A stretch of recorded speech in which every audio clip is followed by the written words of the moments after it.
Сегодня я хочу рассказать о творчестве живописца Владимира Ермолина, живущего в Сыктывкаре. Но наш рассказ я должна начать с родителей Владимира, известных художников нашей республики.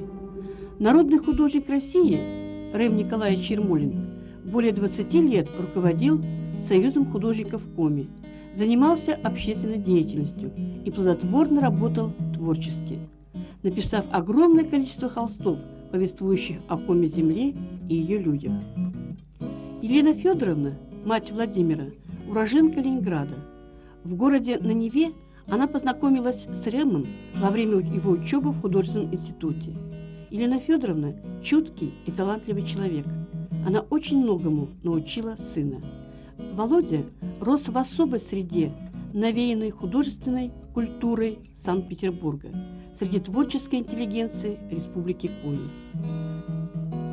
Жизнь его родителей богатая событиями, поиском, общением с людьми самых разнообразных профессий.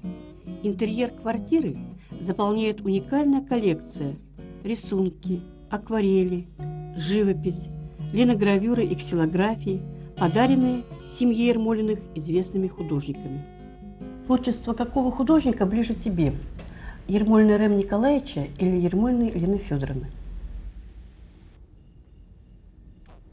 Но их творчество я вообще не отделяю от творчества русского изобразительного искусства, российского изобразительного искусства и советского изобразительного искусства. Поскольку я сам работаю в этом же плане, то мне одинаково близко творчество и отца, и матери. Мать в каких-то моментах, она, конечно, более живописная, но у отца есть свои такие качества, которые я бы хотел видеть в своих работах. Ясность выражения мысли, например. Очень четко тональная разработка, живописная разработка темы. Как мастер он, конечно, большой. И то же самое у матери. Она немножко тоньше по живописи.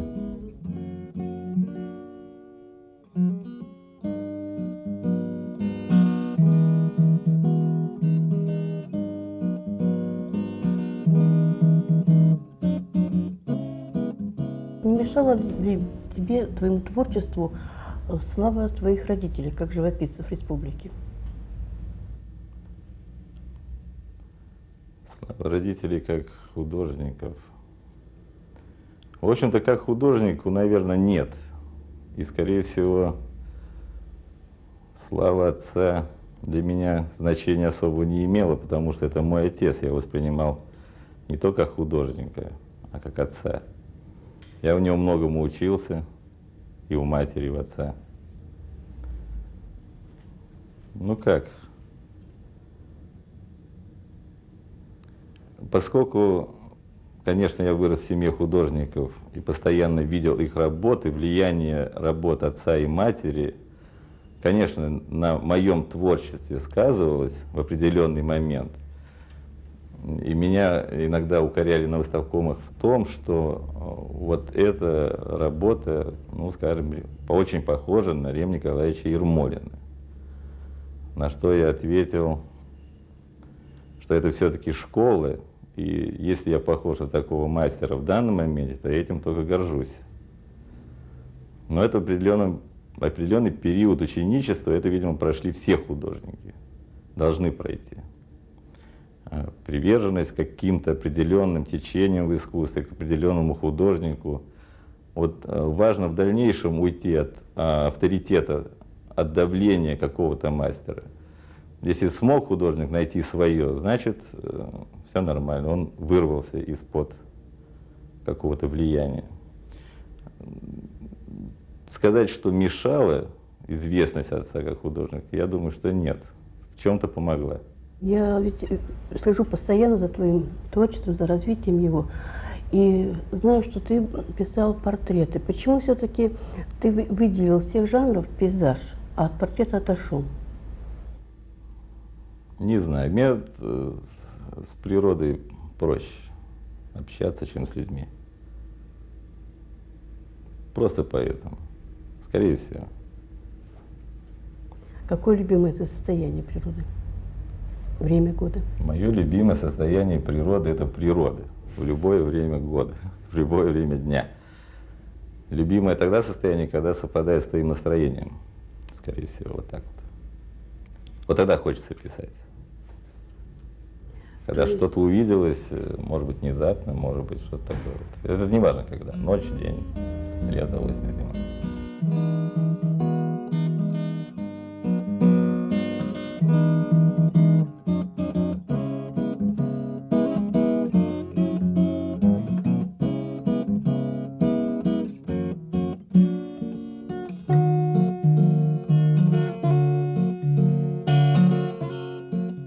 Вот сейчас на последней своей выставке, среди твоих последних работ, очень много самых различных состояний погоды.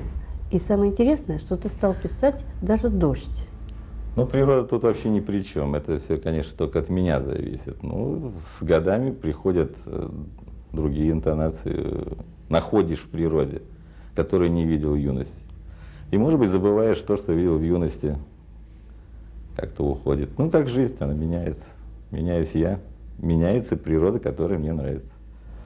Однако тема неба, тема облаков у тебя постоянно развивается и продолжается, даже сейчас. А вот тут, да, вот с неба я как-то люблю писать небо.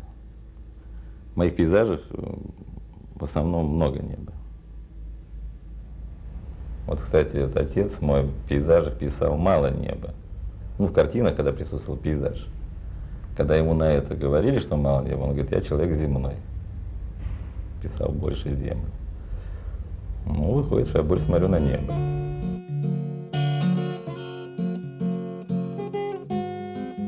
Жанровый диапазон Владимира Ермолина разнообразен. Среди его работ мы видим портреты, натюрморты, пейзажи. В портретах Владимир акцентирует внимание на личности модели. В основном они написаны на глухом фоне. Он скуп и лаконичен. В пейзаже предпочитает небо, облака, луну, а в натюрморте любит писать обманки. И Владимир был победителем конкурса юморины в Габрове.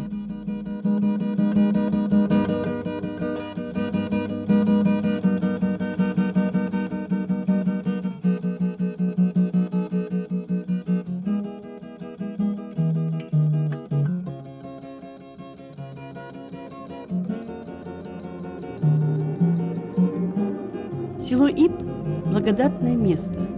Затейливо разбросанное на живописных холмах, оно несет в себе особую духовную силу и величие северной земли Коми.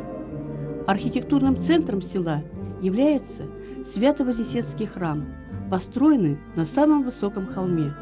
Он объединяет и венчает с собою огромное пространство. И в отличие от многих храмов и церквей, поставленных на нашей северной земле, все долгие опальные годы служил православию, сея христианские заповеди миру. И неудивительно, что Рэм Николаевич Ермолин облюбовал живописное место на высоком берегу Сысолы, построил мастерскую, и с той поры это село стало местом паломничества художников, писателей, ученых, так как красота этих мест дает большой творческий потенциал и очищает душу.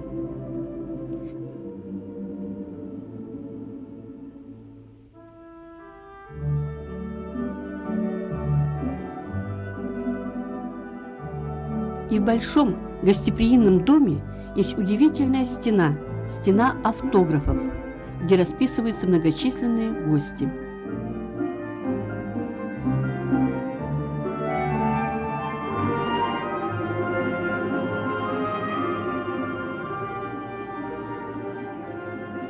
Володя, так что же для тебя все-таки село Ип? Да, мой отец, вот, он мне подарил не только жизнь, он мне еще подарил этот Ип.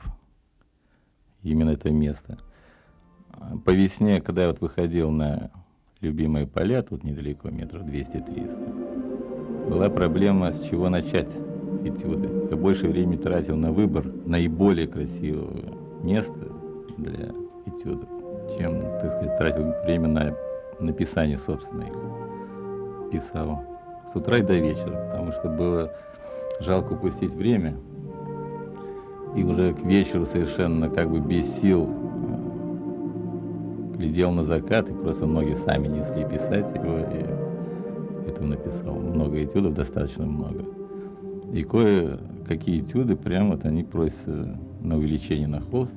Ип — это такое место, где надо только писать и писать. Меня удивил тот факт, что за последние полгода ты создал очень много интересных и удивительно, я бы сказала, проникновенных пейзажей. Откуда у тебя такой творческий подъем? Я думаю так. Пришло время отдавать все, что я накопил за свои годы, все свои знания, все свои умения, все свои чувства, все свои стрепанные нервы. Надо выкладывать на холст. Пришла пора отдавать.